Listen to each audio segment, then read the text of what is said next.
ओम साईराम। धर्मर रक्षा करिया पाई पृथ्वी पृष्ठरे अनेक साधु महापुरुषगण जन्मग्रहण करथिले।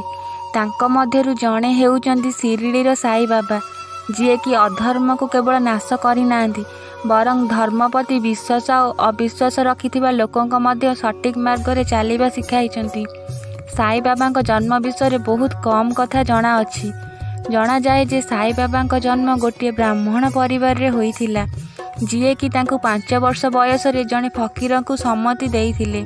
साई बाबा 16 वर्ष बयस रे शिरडी आसीथिले। से शिरडी लोकंक घरर जने सदस्य होई जाइथिले। सेठी रही से तांक भक्त को अनेक पाठ शिखाइथिले, जेमिति कि जेमिति कर्म सेमिति फल।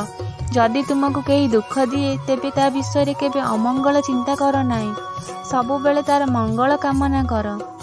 सबका मालिक एक। साई बाबा को अनेक चमत्कारिता भी प्रसिद्ध अच्छी। आसंतु जानिबा केतोटी विषय। बाबा सबुबेले मंदिर आ मस्जिद दीप जलाउथिले, किंतु गोटे दिन एमिति हैला सेठाकार दोकानी माने बाबा को तेल दबा को मना करदेले। काहेकि ना सेमाने बाबांक ठारू पैसा मागी पारु नथिले, आउ मागणा रे तेल दबा तांको पक्षे संभव नथिला। एही कथा को साई बाबा मध्य जानी पारिथिले, किंतु बाबा से लोकों को किछि न कही सेठी चुपचाप चली गले।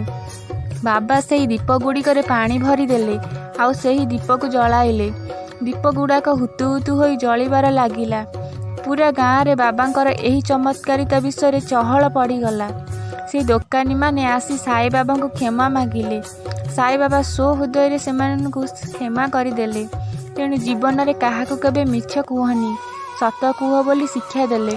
आउ गोटे कथा एया जे दिने साई बाबांक जने भक्त अंडाजी सूता तांको सह बसिथिले।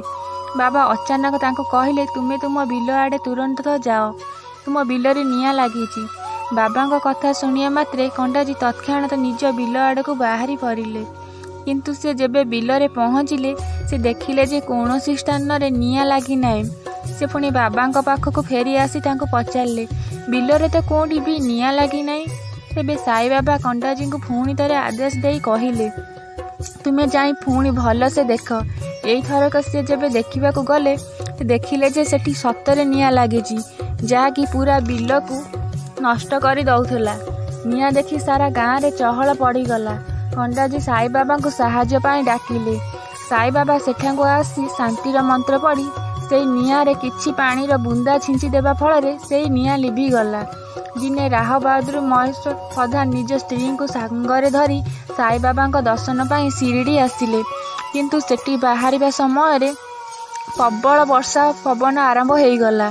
सेठू बाहरिबा तांको पक्षर असंभव हो गला। तेबे साई बाबा विधाता को प्रार्थना कले जे एई वर्षा को बंद कर दियंतु, जा फल रे तांको भक्त घरे पहुँची पारिबो। आउ चमत्कारिता रूप रे तांको प्रार्थना रे सेई वर्षा पवन बंद हो गला। साई बाबा को समाधि रे दर्शन पाई बहुत संख्यक भक्त प्रतिवर्ष शिरडी आसंती। एई शिरडी मंदिर बहुत प्रसिद्ध लाभ करिछि।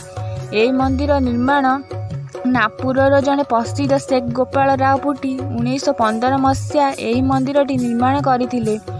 पूर्वर यह एक पांथशाला थिला, जहाँकि श्रीकृष्ण मंदिर को आसुथिबा भक्त माने एहिठारे विश्राम नेउथिले।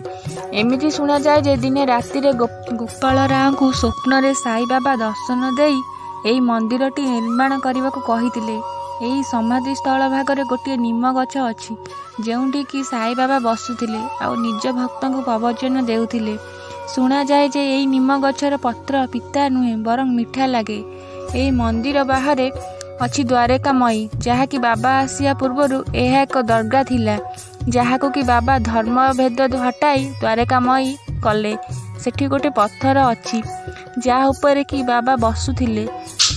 ताहा सहित किछि आसबाब पत्र भी अछि जहाको बाबा व्यवहार करुथिले। सेठी गोटे निया पिंडुला मध्य अछि जहाको बाबा निज इच्छा रे जलाइथिले। ताहा आज मध्य प्रज्वलित हेउची। एई द्वारकामयी रे साई बाबा 15 अक्टोबर 1918 मसीहा विजय दशमी दिन निज देह त्याग करथिले। बाबांकर जे मूर्ति को आमे दर्शन करुचे ताहा 1954 मसीह स्थापित होइतिला। समाधि स्थल रे किछि दूर रे साई भक्त रहिबा आउ खाइबार व्यवस्था मध्य अछि। ଶିରିଡିରେ ଥିବା ସାଇବାବାଙ୍କ ସମାଧିକୁ କୋଟି କୋଟି ଭକ୍ତ ପ୍ରତିବର୍ଷ ଏହି ଶ୍ରଦ୍ଧା ଆଉ ବିଶ୍ୱାସରେ ଛୁଟି ଆସନ୍ତି ଯେ ବାବା ସେମାନଙ୍କ ସବୁ ଦୁଃଖ କଷ୍ଟକୁ ଦୂରେଇ ଦେବେ ଆଉ ଜୀବନରେ ସଠିକ୍ ମାର୍ଗରେ ଚାଲିବା ପାଇଁ ତାଙ୍କୁ ପ୍ରେରଣା ଦେବେ। ସବକା ମାଲିକ ଏକ। ଓମ୍ ସାଇ ରାମ।